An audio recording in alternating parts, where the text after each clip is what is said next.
What's going on, Rugby Rant fans? It's the Hammer, and we are loaded with great guests this week. We've got one that, comes on every once in a while, does a great job with his own pod, and I'm talking about none other than from the Bonus Point podcast, TJ Olsen, one of my guys. What's up, TJ? Hey, brother, good to have myself on one of the best rugby podcasts in North America, if not the best. So I'm super excited to be back on the Rugby Rant.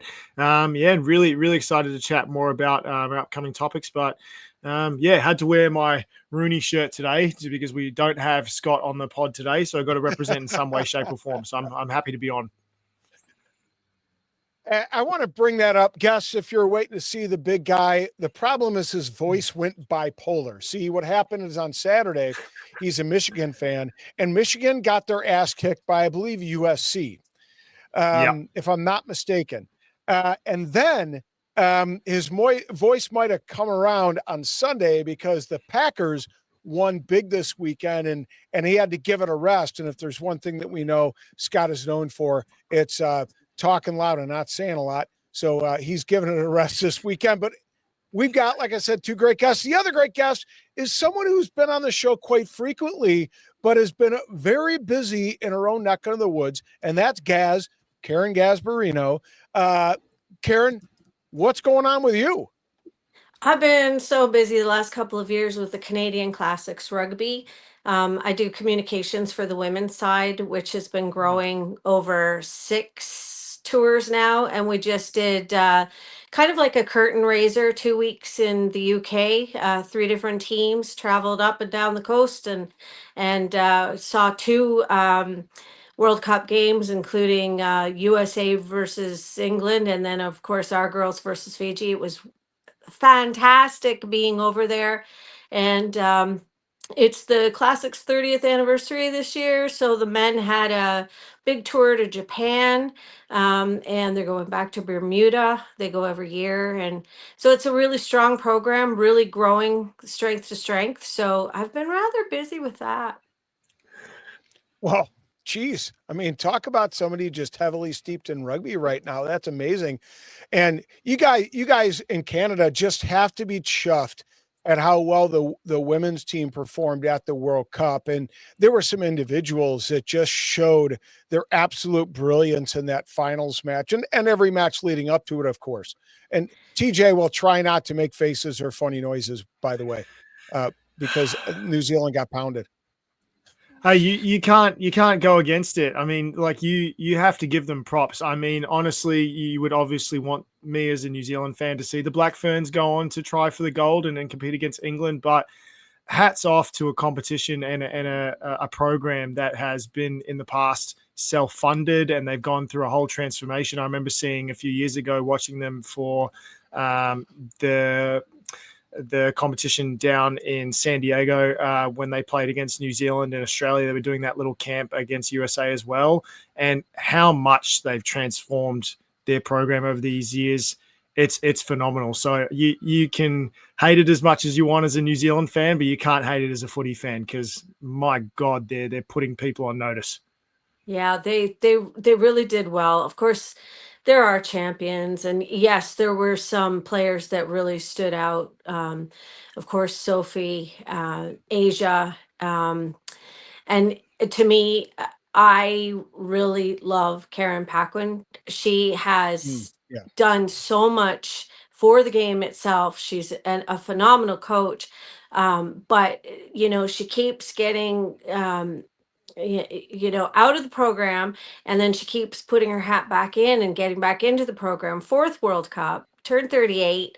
I mean, I don't know of any player more phenomenal, and she was always there, and of course, scored a couple tries too. So, it's amazing to me, not just how well they played. It was absolutely brilliant, and they were so tough and so strong against, I mean, in almost unstoppable England side. But I think they forced a conversation within the larger scope of world rugby. And I may be going off on a tangent here. I apologize, folks, but I think it's worth noting that the success of the women's program, mark my words here. I think we may see a couple of men's games in 2031 played in Toronto, if for no other reason to set the table for 2033. And I would guess that we're going to see some pool play in 2033 simply on the backs and the strength of the women showing here in 2025. So that's just I'm forecasting there, but they forced the hand of World Rugby, and that would be amazing. Did you see who came, to support them? Of course, we got the tragically hip, but Shania Twain, Russell Crowe. I mean, Yeah.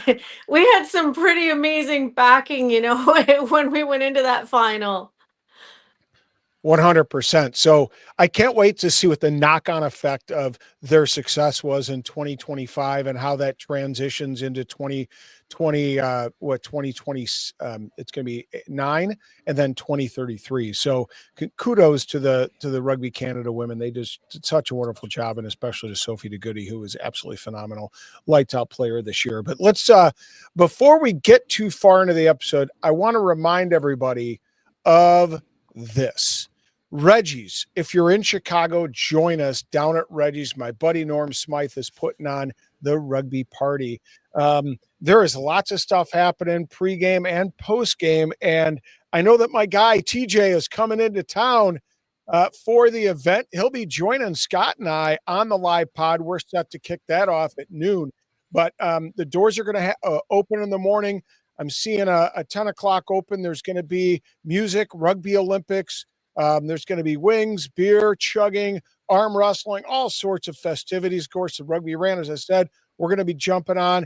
And then there's going to be some musical acts, a duo, and then shuttles begin at 1:30 to take everybody over to Soldier Field.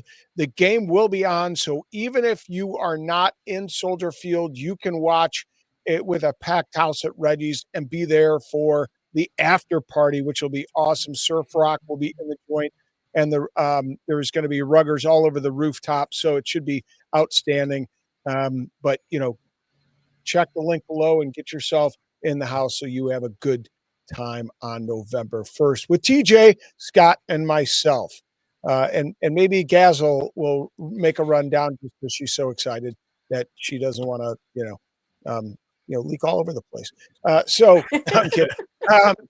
But no, it's seriously, it's going to be great. Everybody's going to have a good time. With that, we're going to talk about some things happening around the rugby world here in just a moment. Each of us has a little bit to talk about, and we'll get to that here in just a couple minutes. But in the meantime, I got to find it. Holy cow, guys. Without Scott, my producer, I'm lost.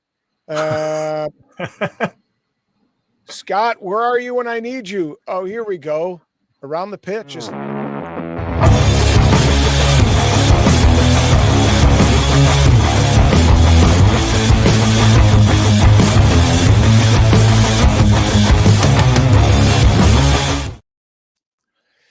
All right. Around the pitch, we're going to each talk about something that's happening in our part of the world. I'm going to start first with the Gaz. Yeah, I touched on the classics, and of course, Rugby Canada doing so well, and then just following what's going on here in terms of school rugby and club rugby. We're wrapping up, but getting ready, I guess, for what might come in the following season. So really my big story was classics and how much I've got going on with that. That's awesome. By the way, can I just ask on that note, how are Canadians who are plugged into rugby taking the news that the MLR potentially is going to turn Canadians into foreign players rather than domestic players? Yeah, I don't. I mean, that's rough, right? Because there's so many of us down there, and if you start capping, if we start having to be included in the cap, then that includes all of, you know, your South American players as well. So that's going to take a lot of Canadians out. And considering we no longer have our own team, I think that that's really unfortunate. It's really exclusive. When we were really trying to build the league together.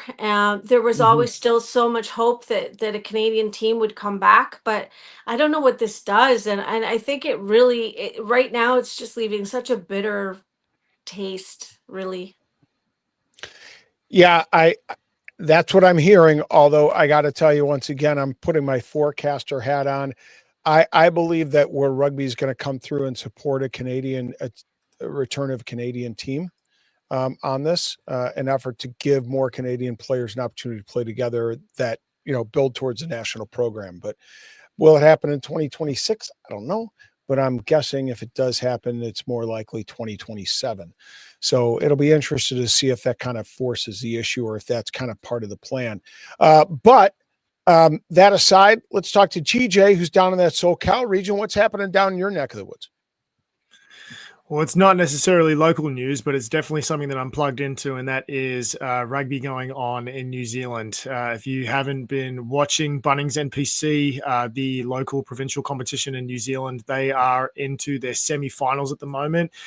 Bit of a surprise that both of the provincial games for the semi-finals are going to be in the South Island. Not that the South Island hasn't been doing outstanding for years and years and years. I'm thinking about the Crusaders, who have won 6 back-to-back titles for the Super Rugby. But Otago kind of shocked everyone by being one of the big powerhouses in the NPC this year. So it's going to be Bay of Plenty playing Otago this weekend. And also it's going to be Hawke's Bay, who have been the favourites, taking on Canterbury. So we're really excited to see those two matches. I think this has honestly been the best year of Bunnings NPC that I've seen in a long time, and that's just not me plugging New Zealand rugby. It's just a fact. It's been outstanding. I think the fact that we've seen All Blacks come back into squads and those teams have been beaten, it really shows how really tight that competition is at the moment and just how much the development is coming through the grassroots at the moment in New Zealand rugby. And folks, that's why we love bringing TJ on, because he talks about rugby in that part of the world in his Bonus Point podcast. If you haven't seen it, check it out. You're going to get your full attention of South Pacific Island rugby, you know, from NPC to, you know, the Super Rugby, all kinds of awesome stuff coming out of there. So check out the Bonus Point podcast. He never ceases to have a great show, and that's the truth, folks. Book it right here. TJ, I got to ask you real quick because you are the foremost expert here in the United States on all things happening down in the South Pacific down there. I got to ask you, looking online with the 2 losses, one to Argentina, one to South Africa, there have been a lot of calls for Razor's Head. Are these premature? 100%. You can't look at this campaign and say that Razor hasn't been doing a good job. Can he do better? Can his staff do better? Can his players do better? 100%. There's obviously glaring gaps in our games. Like, I think if you look at the aerial battle, we struggled throughout the whole rugby championship. It was quite obvious. There were a variety of injuries. There were other things, and these aren't me making excuses, but the All Blacks were losing before this, and we've improved since then. So I think if people are looking at Razor and saying we've got to take him out of there, tell me who's a better person to put in there, because I don't see someone who is a better candidate. But I think it's more so speaks to how even the rugby championship is. The end of it came down to point differential. South Africa, they didn't have the best rugby championship either. I think it was more so they were also dealing with injuries. They were dealing with chop and change that they were experimenting, but the competition was so close. People were saying that Australia could have potentially won it, and they haven't won a rugby championship or a Bledisloe in years. So, yeah, long story short, I definitely think keeping Razor in there is our best bet to be successful. Give him some time. Yeah, you raise good points. Who do you get to replace him? You know, that's a big question. But I think for me, and the other thing is like, as professionalism has got more steeped into rugby, you know, now we're looking at 1995, almost 30 years on now. We can't expect New Zealand to always be at the top. You know, we're seeing other nations kind of right expand their abilities under professionalism, and it was always the Kiwis that were just, you know, one step ahead of the curve, and now the professionalism is really well steeped in rugby. You know that there are lots of rugby unions getting more and more professional, getting more and more honing in on that, and the margins are going to be smaller, and it's going to make it more difficult for New Zealand to stay on top. But don't count them out. I think they're a team in transition that's transitioning their roster a little bit. They've got a couple guys that are older, but as they transition to 2027, I think we're going to see a squad that's going to be ripe for success. Yeah, I think on that point, just quickly, is you've obviously got the debate was the 2011-2015 New Zealand team better versus South Africa 2019-2023? Like that's a raving debate at the moment. We're way past 2011-2015. There were too many superstars on that side. And I get all these questions like, oh, what do you feel about Argentina beating the All Blacks? And I'm saying it's great for rugby. You don't want to see the same team win every time. It keeps it entertaining. You're on the edge of your seat. This we're living in a new age, but it's a great age of rugby. Yeah. And I think Australia, the fact that Australia is really coming around at the right time is good for rugby as well. But you know what else is good for rugby? To talk about a new league that's emerged, and that's going to be the folks of the Rugby Rant today. That's why TJ and Karen have been asked to join, because they really are plugged into this topic. Rugby 360 is kind of this rogue league that has taken shape, spearheaded by the face Mike Tyndall, of course, of England World Cup champion fame. But it's backed by some Middle Eastern money, and there's some real questions about this competition or the potential for this competition. And we're going to be talking about this and breaking it down for you in the Rugby Rant. But first, we're going to get a word from our sponsors at Macron.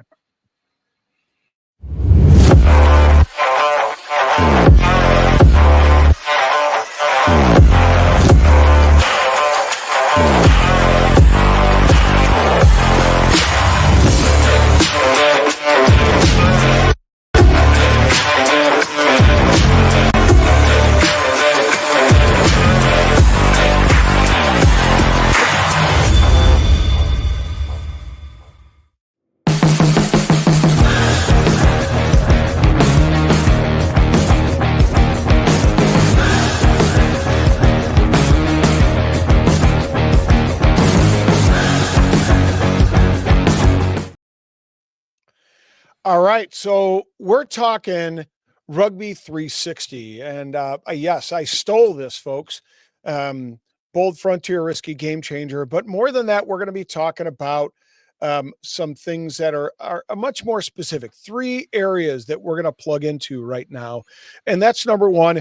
The big question is player interest. Like, what kind of players might be interested in being lured away from their professional contracts in other competitions.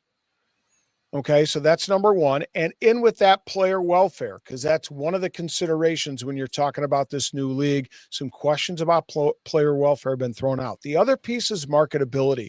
With every new league, there's a big question of can they get a bigger market share of the rugby community and the sporting community? So that's the big question, insofar as, that's what drives revenue.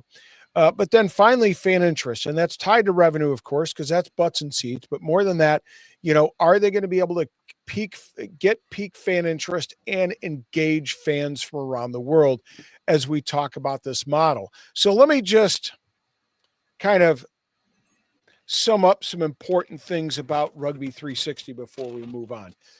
From what I've gathered, it's a union competition. As I said, Mike Tyndall is the face. He's the co-founder, along with Eddie Jones and Chris Webb, are there to recruit players. As I said, there's some money coming in from the Middle East, kind of like the Live structure. Some people from Live, I think the lawyer for Live Golf is tied into this. So supposedly some details. October of 2026 is going to be the first year, 6 male teams, 4 female teams. And then in 2027, it'll go for a 12 a 12 event competition that will run from April to September, and they're going to grow in 2027 to 8 male teams in 2028.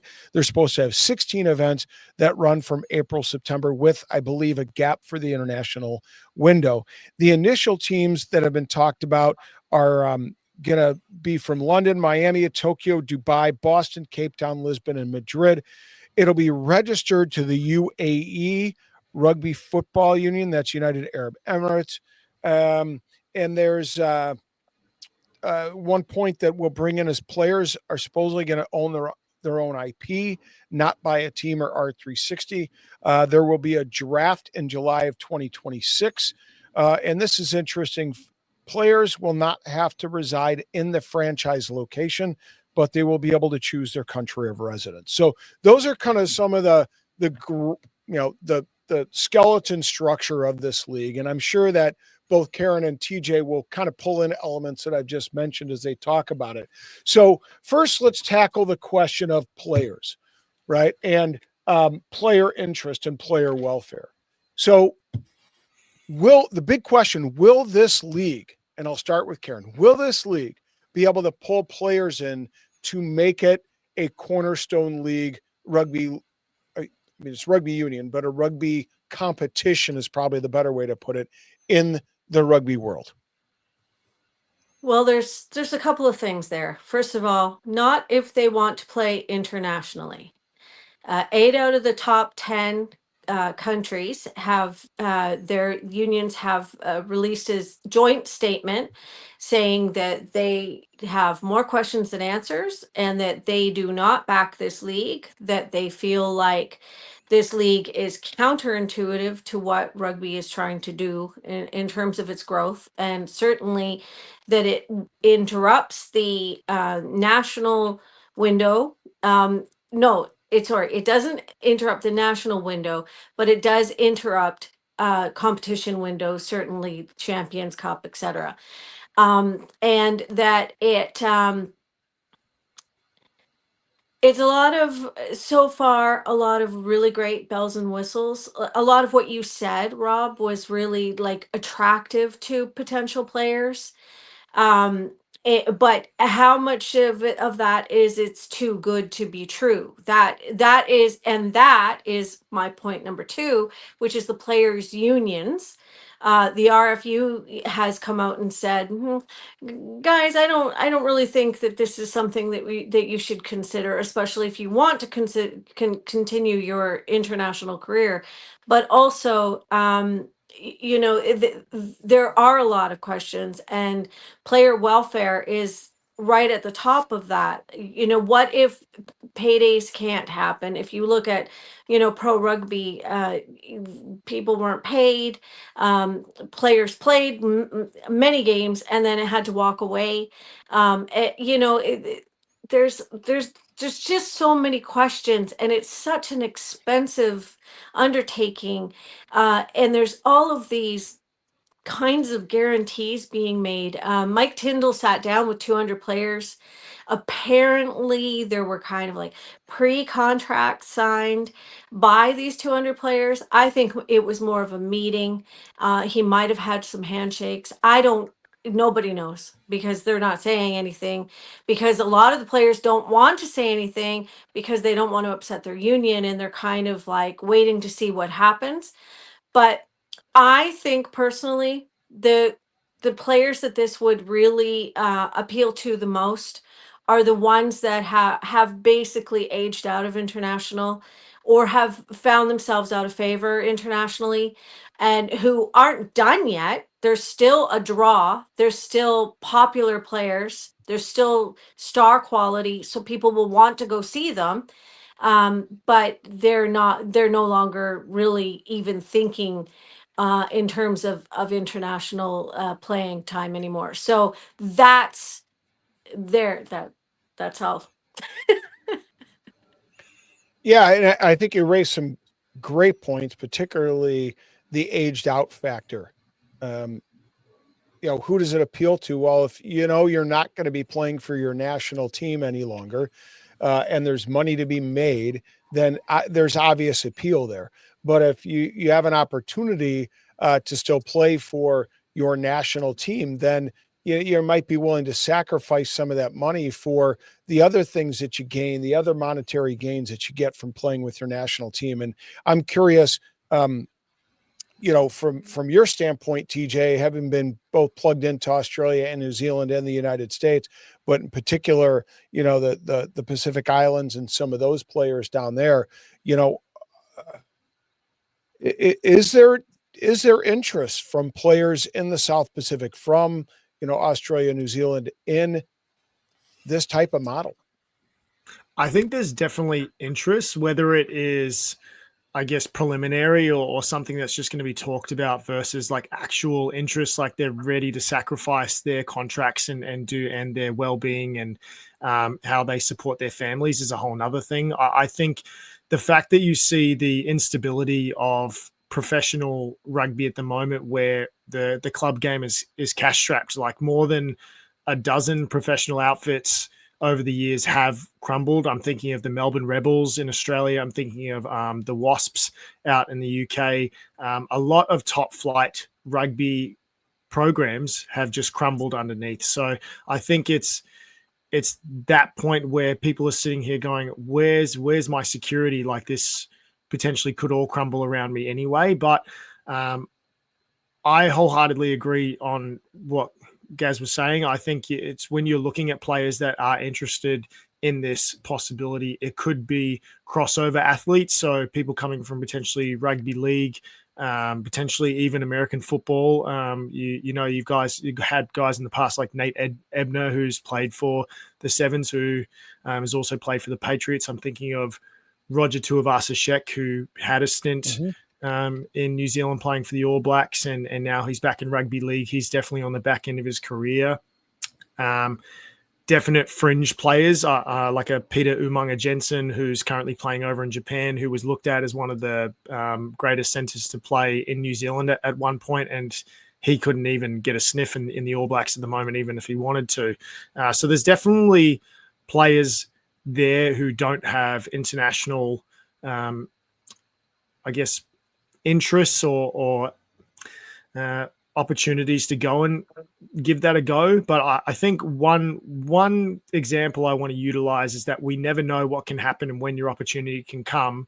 Is John Alfor. He's a 40-year-old prop that was barely playing rugby. He was playing over in France, and he was about to retire, and then he got a call up to go play for the Crusaders, and he almost won a championship with them. So you never know when your time can come. We see in the All Blacks a bunch of centers and scrum halves and other people were going down, getting injured, and we had to scrape the bottom of the barrel to get people in there to play scrum half for the All Blacks. So I think if you're looking at the potential opportunity of playing for your international side, which unless you've called it quits on your own time, you never know when your time can come, whether you're on the back end of your career or you're still in it. I know a lot of guys are looking at the cash aspect and trying to provide for their families, but they won't sacrifice now that New Zealand, England, France, South Africa, all these unions have stepped in. They won't sacrifice the potential to play for the international team. It's funny when you were talking about players that have aged out and you combine that with what TJ, you were mentioning about players that might, see an opportunity. I think of a guy like James O'Connor-Jock, right? Who is pretty much in the wasteland, he's 35, wasn't even being considered by Australia. Hey, look, I'm going to tell you this right now from a very reputable source, somebody that I closely speak with on a regular basis here on the MLR. He was a hair's sniff away from being in the MLR. He got a call from the Crusaders, went down there and kind of resurrected his international career of sorts, right? So might we see a guy like that in that mold where he'd say, look, I'm going to take a year contract. Yeah, I'll make $1 million or $2 million or whatnot. Gives me a little bit of security for my family. But at the end of that contract, you never know. A national side could need my service. And therefore, it doesn't necessarily mean the end of my career. I could play well enough that if a team is low on scrum halves or fly halves or whatever, my home nation, they come calling. You know, is there a potential for players to do something like that with this as the model? No, there's a lot. I'd say there's a lot of them that would do that. I mean, it's 3 months out of their lives, so it doesn't really impact them too much if they have families and they have to move for 3 months. I mean, it's no different than any other professional athlete. And I think a lot of them would definitely, see the dollar signs, because there are a lot of lucrative promises being made, but that is what worries me. Yeah, I 100% agree. I think I mentioned this off air before the recording. Like, I think this is trying to be rugby's answer to live golf, a cash-rich league shaking up tradition. And I think in this day and age, when so many stereotypes and things are being broken in this new world in sports, where we're always trying to innovate, we're always trying to do new things. Rugby athletes at the bottom line are competitors. They want to be on the front line of cutting edge. They want to be on the line of something new. So if they get an opportunity to do something where they get to be that person that broke into that competition that turned out to be the big one, there's going to be some people that are going to want to do it. And I agree, there's arguments for both sides, but like Karen said, it could be the rugby's next Netflix generation, or it could be a destined generational bust like pro rugby versus MLR at the moment, how we would be able to use that. So yeah, there's definitely both sides to the argument. I'm the same with Karen. It makes me nervous as all hell. Something that I think is making some players perhaps nervous, but making others in the rugby stratosphere nervous, is that issue that we talked about with regard to player welfare. Obviously, player welfare is on the minds of rugby players. Recently, former England captain, and I got Mike Tyndall on my mind, but Louis it Moody. just announced. Yeah, sorry, Louis Moody mentioned had just come out this week, said he had essentially, well, in America we call it Lou Gehrig's disease, but it's it's a neurological disorder, and so that's got to be on people's minds, is player welfare. What's the plan? It's interesting. Wales Online article from October 8th by Ben James that talks about this Rugby 360. He quotes Mike Tyndall when he says that, let's see, let me find the quote. So many players love what 360 can do for them and for the game. Can't wait for it to kick off. Player welfare is one of the key reasons for creating our global series, which will greatly reduce player load and capture the attention of a new generation of fans globally. Right? That's directly from Mike Tyndall. Now, here's my question, though. Coincidentally, World Rugby just released its own player welfare kind of structure this week.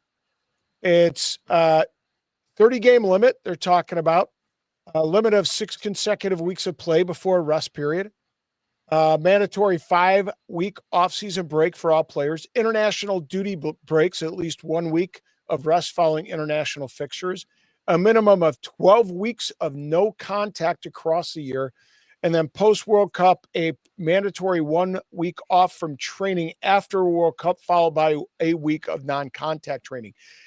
So here's my question. Given what Tyndall was trying to achieve in that quote, and given that World Rugby just released their welfare guidelines, is World Rugby kind of trying to preempt Rugby 360 in a sense, and take away part of its thunder and appeal to players? Well, isn't it making it impossible if it's a 3-month stint? Yeah, it would be. Well, and if it's not sanctioned, the big question, if it's not sanctioned by World Rugby, that is Rugby 360, does that count? Will World Rugby consider it, or because it's a rogue league, how will they view that? It's kind of interesting in that sense. So I think, TJ?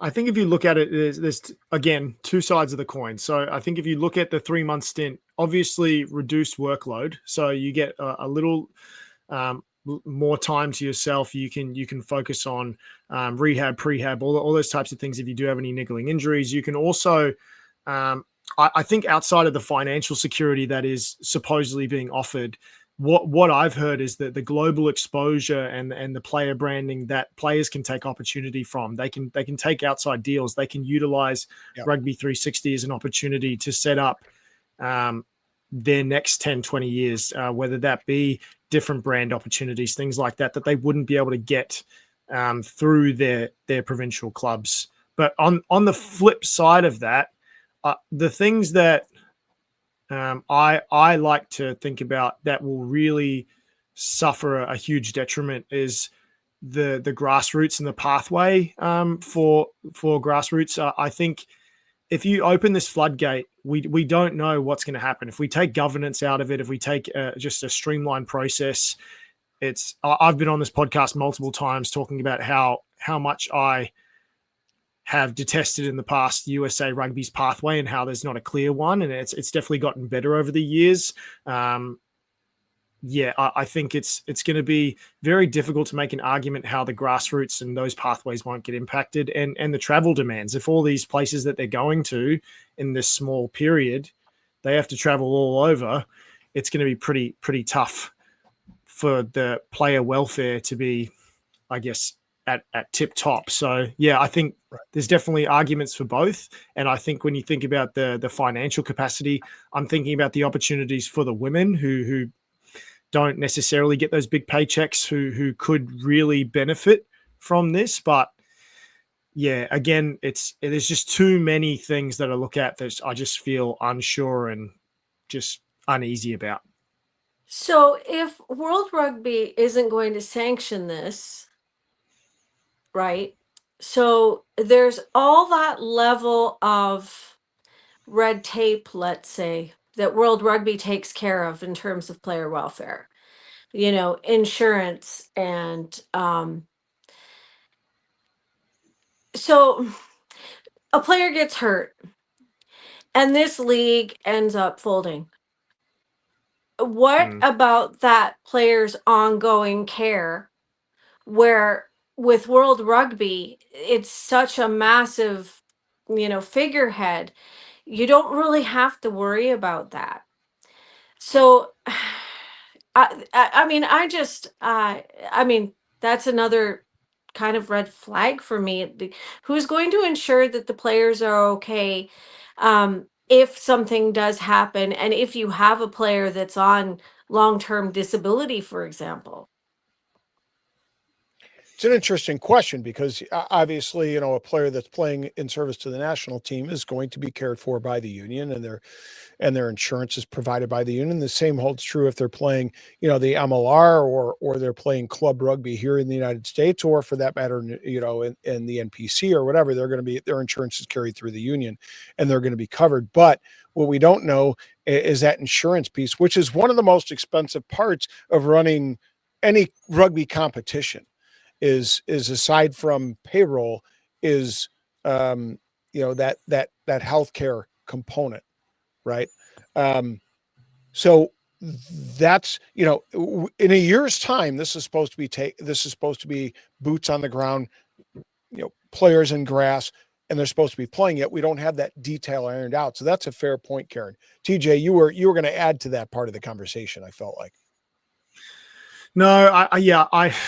No, I'm just more so agreeing. I think in regards to player welfare, unless there is something written in contracts or there is something that in the event of bankruptcy, in the event of something folding, like this potential figurehead or this corporation would continue to hold on to and support them. But again, in the legal world that we live in, there's so many loopholes out of that there's no ever guarantee that this person isn't going to get taken care of. You would have to pay out of pocket. You would have to think about what's going to happen for the next 10, 20 years. Yeah, again, too much instability. I'm not here for it. I hear you. TJ, you mentioned that players, and I talked about it, players are going to own their own intellectual property, their own IP, as it's called. And you mentioned that this is a big this is attractive factor or feature of this league, and certainly the idea to be able to position themselves and market themselves beyond their playing career. So I want to talk about that piece now, the marketability. Is the marketability for this Rogue League there? I personally feel like if this competition got off the ground and everything was ironed out, or at least to a point where everybody can be happy with what will come of the other side, the sky is literally the limit for this competition in regards to marketability and the ways they can interact with fans. I'm thinking of what people are looking for when it comes to a big party, where you think of Wellington Sevens, you think of Vegas Sevens. People enjoyed that competition so much because of how much I guess electricity it brought to the engagement of the fans. Obviously Vegas was pushed off the cliff because of the player conditions. They don't want to go to a place like that. So again, that's another player welfare thing you have to look at. But if you think of giving something for fans to really be excited about, I think they can build it out pretty well. And I also feel like they've got so many different opportunities they can go. They can do like digital fan engagement. They can go into locker rooms. They can do meet and greets before and after. They can do so many things that maybe other unions weren't allowing or doing that. And again, these are things that come down to player welfare, but they know what they're getting into when they sign up for this type of league. It's going to be big. It's going to be extravagant, and that's what they're getting paid for. So yeah, I think by blending entertainment, interactive, tech, community engagement, there's so many opportunities, but the players have got to be willing to do it. So I guess here's my question then: is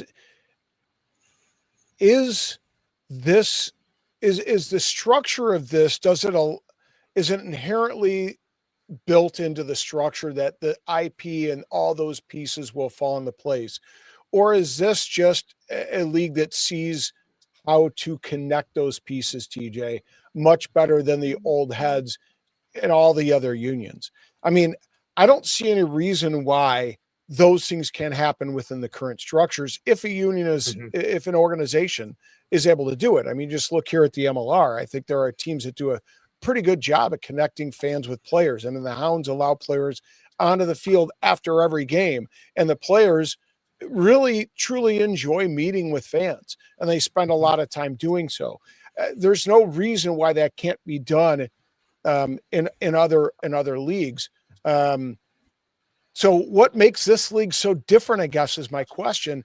And on the back end of that, to me, players owning IP might even be a little bit more limiting. For example, just think of like producing a video game, right? You're going to have to negotiate the likeness with every player that's in the league in order to put quality content on a video game. For example, it's one of the reasons why the NCAA had such difficulty in putting out a video game between, its first iteration and what's out now, is getting players on board. Doesn't it? So in other words, does it do anything that more expansive that can't be done under current conditions? And in some sense, isn't it limiting? So it's kind of a double question that I have for you guys. No, well, Karen, you want to go? Well, I was going to say, if you own your own IP, then the expenses fall to you as well. Like, you've got to hire people to take care of that for you. You've got to have really good lawyers. You've got to have agents involved at all levels too. So, I mean, really, like if you're talking about big paydays, a lot of that pay is going to go elsewhere to take care of your image. Yeah, it's kind of funny you mentioned that, because I know that there are some players in the NFL that don't even handle their own social media, right? They leave it to somebody in their entourage of sorts that they pay to do that, right? So that's an interesting point and a fair point, that they're going to have to hire somebody to manage their IP, and we're talking about making $1 to $2 million, not like an NFL quarterback who's making $50 to $60 million. Yeah, no, What? I agree. I think the only thing that I am seeing that is the upside in the hand of Rugby 360 is there's so much up in the air at the moment that we don't know where they could take it. Again, like to your point, I do love the fact that the rugby players, for example, when San Diego came and played RFCLA, like they all stuck around, they all hung out, they all got to engage with fans, sign autographs, and do those types of things.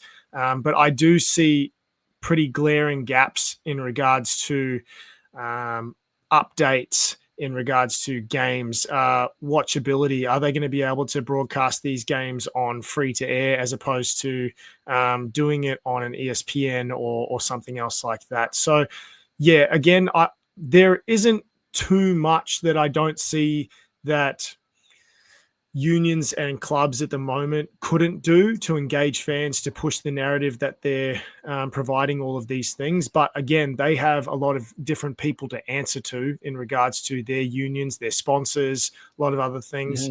Rugby 360 may still have that, but it's only a handful of people that have got their hands in the pot at the moment. So as long as they've got agreements with their sponsors where they're going to run it how they see fit and they won't disparage or besmirch their name, they could do things that other unions, other competitions can't. And this isn't me saying, oh, I'm in fan of it. It's just there's so much potential upside that I don't know that what they could do. There's just so many things.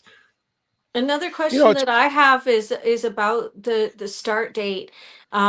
So they really want to get going they're talking April to June of 2027, but they have a planned start date of October 2026. They haven't really said like how many games they're talking in October of 2026. That would interrupt autumn internationals. And then it's really not a very long period of time between saving up to go to Dubai to see one of these games in October of 2026, and then suddenly you're wanting to go and catch a couple on the circuit in 2027. It just seems like that's awfully tight timeline between the first go, which they haven't been very clear about, and the second season. Yeah, that is a great point. Is just they don't allow much opportunity for the league to breathe, to make changes and adjust, which, by the way, I think is, like TJ, I don't know that I'm a fan of this idea or concept. I'd have to hear more, but I will say one of the advantages of it is that it's flexibility and structure, right? Because this league doesn't fall necessarily under World Rugby, they also aren't bound by the rules of World Rugby. Now, right now, they're saying it's going to be a union game, but could they easily change some elements to make it more like rugby league, which we know has some popularity, particularly in Australia and New Zealand? Could they make it more rugby league like? Could they adjust the rules to bring down, like, for example, to create more commercial opportunities, right? So, one of the things that hampers rugby is the fact that, at least at the international level, you have 40 minutes that you're playing of constant gameplay, which is great for the entertainment value, doesn't leave a lot of opportunities for commercialization, right? You have to put your on-field images and things like that. But can they find a way to do that? Can they adjust the game to create more time and place so that when that clock is running, that there's more action? And a league like this has that opportunity to be more flexible and adaptable to what fans want. And that is where I think they have an advantage over the current structures, is that flexibility, because they can be what fans want it to be, of sorts, what their fans are telling it they want it to be, and they can be adaptable. It's kind of the advantage, like, it's one of the advantages of rugby league, from what I understand, is it's more of a top-down structure. There aren't a lot of unions that play rugby or that play leagues, so that the NRL can really be adaptable. Yeah, they can play in Vegas and have 2 games that are played in Vegas and really bring the game to the States. Or they could do other things to make it adaptable and amenable to the needs and fit what they want to achieve, which is, I think, the advantage of this organization.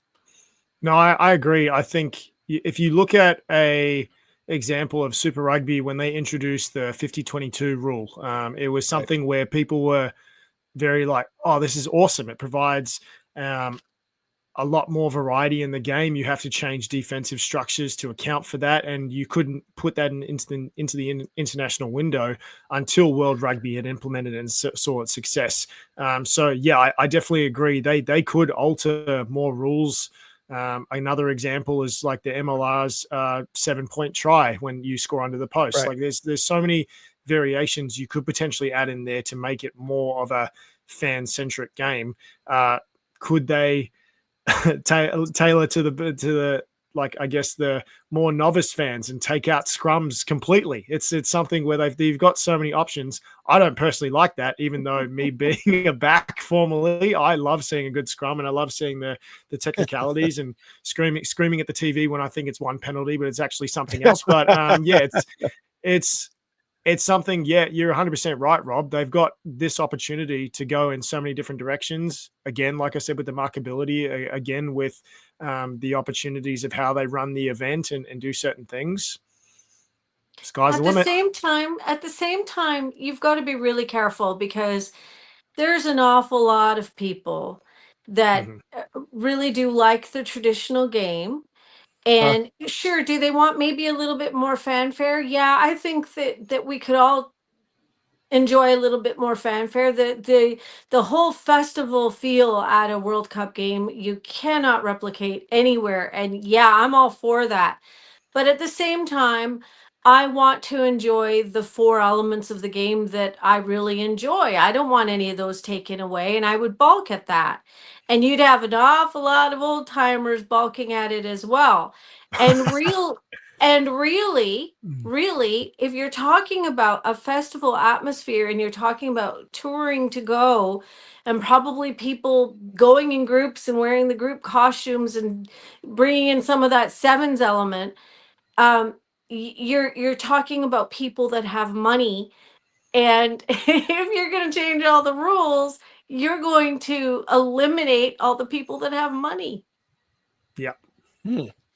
Interesting. So you guys are hitting upon our final note: fan interest / fan engagement, and you both have talked about this idea of festival style. We know that the HSBC 7 series has that festival style. Certainly, TJ talked about just the love affair that Americans had with the American rugby fans had with the Vegas Sevens. You mentioned the Vancouver Sevens had a lot of support from our neighbors to the north. And we know, for example, the PLL here in the United States, that's the Premier Lacrosse League, it started it and it still operates as a festival style. So my question is, will a world festival style like this be successful? Will it attract interest from rugby fans around the world? Yes and no. I mean, I think, again, potential, but you look at the numbers that have come from a variety of different sevens tournaments at the moment. They've tried to provide as much as they can in regards to fan engagement and things like that. The opportunity for that festival feel, and you still see numbers dwindle. But it, again, this is just me thinking of. I'm always thinking of both sides of the coin. You see how many people flock to certain places for the Grand Prix, for certain things, that it is like that exclusive feeling. It's that like once in a lifetime time, whereas I went to go see the Grand Prix in 2023 or something like that. So I think if you partner that with early ticket releases, VIP access for different things, behind the scenes things, different watch parties that they could have if they partner with local brands and local partners, tie-in sponsors and integrate like campaigns and things like that. If they can market that and showcase that and people gauge interest, then yes. But yeah, again, I think, to Gaz's point, rugby comes from tradition, and that's what it's always stemmed from. I think if we do start to go too far away from that, people are going to see through the glass, and it's just not going to have the same feel. You can't you can't replicate what we've been doing for years and years and what I get excited about. That's why I stay up till 2 a.m. watching the All Blacks live. Like, that's something that I'm not going to do that for a Rugby 360 because I just don't have that passion, that excitement. So yeah, again, so much opportunity for things they could do. I just don't see the engagement getting off the ground to an extent like that. I'm going to agree with you fully on that one. I'm also going to add that, you know, in order for the fans to flock and to spend their money, there will be players they want to see, and they will want to see their heroes do what their heroes do. So if you got a Joe Marler involved and he was no longer, you know, scrummaging, I mean, why is he there? Like, why am I watching him? I want to watch him be a nuisance in the scrum. You know, so I think that, you know, it's kind of like, it's a little bit twofold, isn't it? Like, you can't not expect there to be big players in order for the people to come and see them, and yet you can't expect the people to come and see them want to see them do something different and new. Interesting. So I've got a question. We're talking about fan engagement, and to me, what draws why is it that the Six Nations arguably is one of the best rugby union competitions? Now, I know I'm going to get kickback from TJ, but I mean, just in terms of attention, the Six Nations is one of the best rugby union comps, right? And one can argue that in part that comes from national allegiances and national rivalries, right? Yes. I mean, like the England will call the French frogs all day long and twice on Sunday, and the French will call the English palms every other Saturday. And nobody, every one of the other home nations wants to see the other one beat England, right? That's what makes the competition awesome and fun. Without any loyalties or allegiances that are national,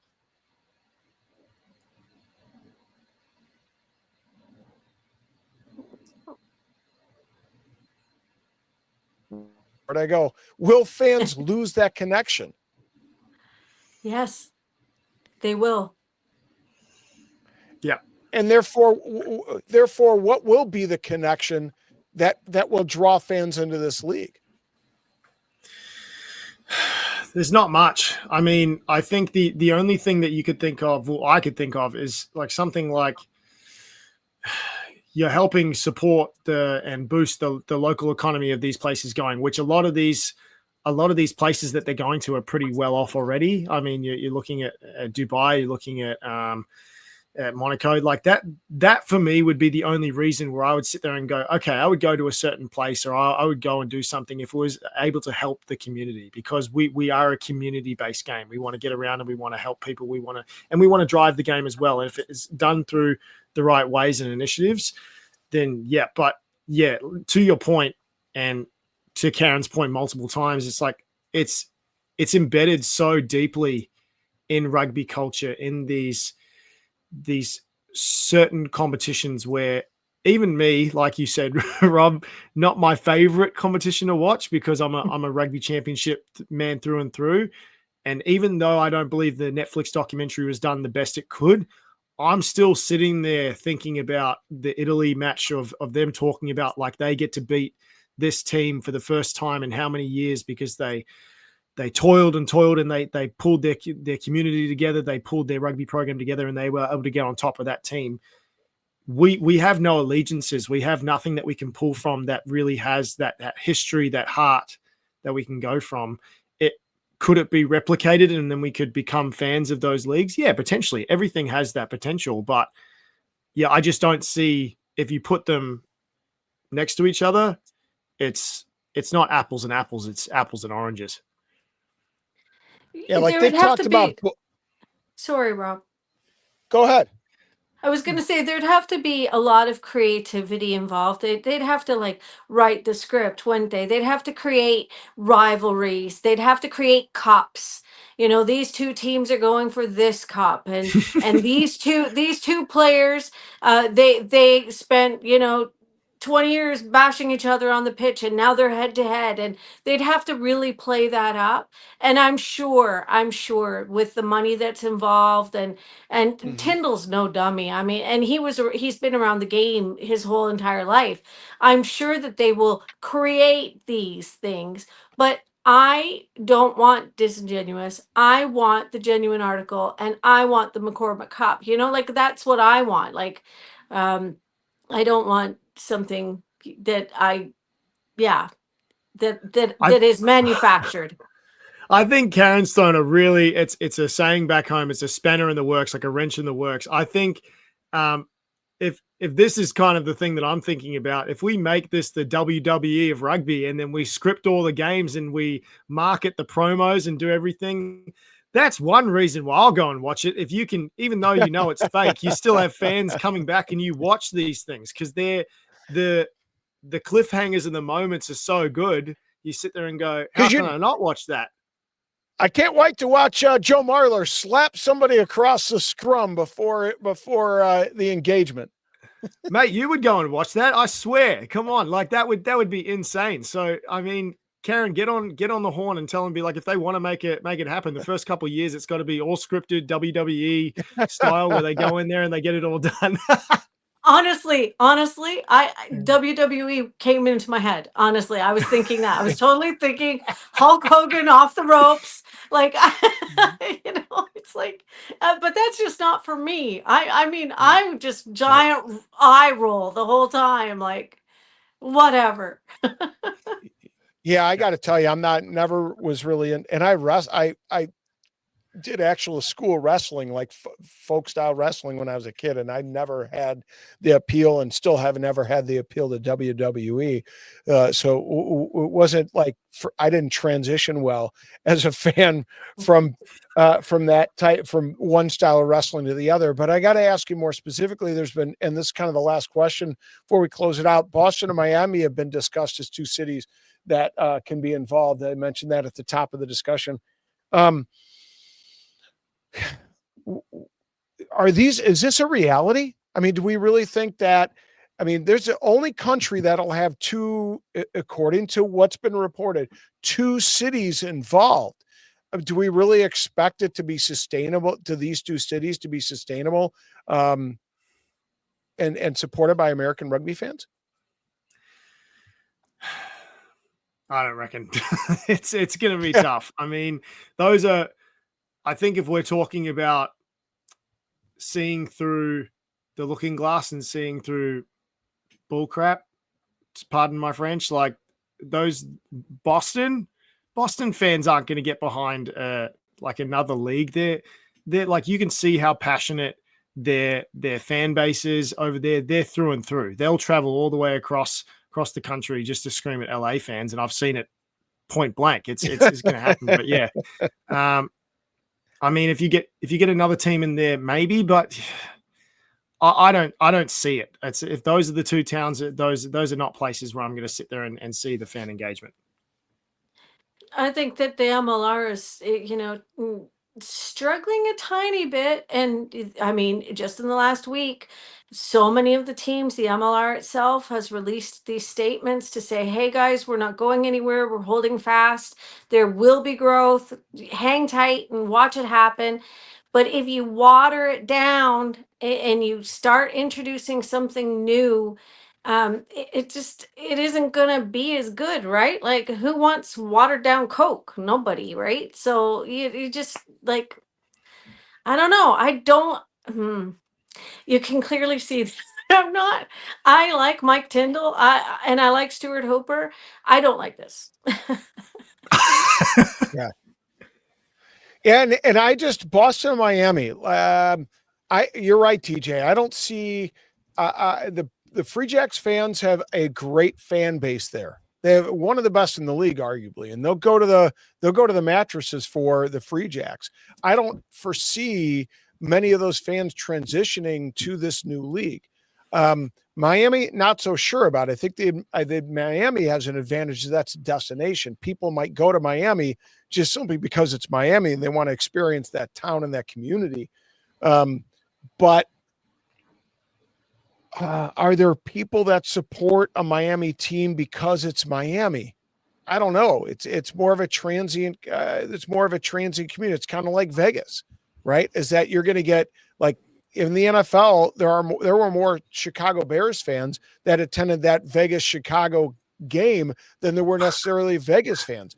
And so you might get people traveling to Miami, but will you develop a fan base? Not so sure. I'm not so sure.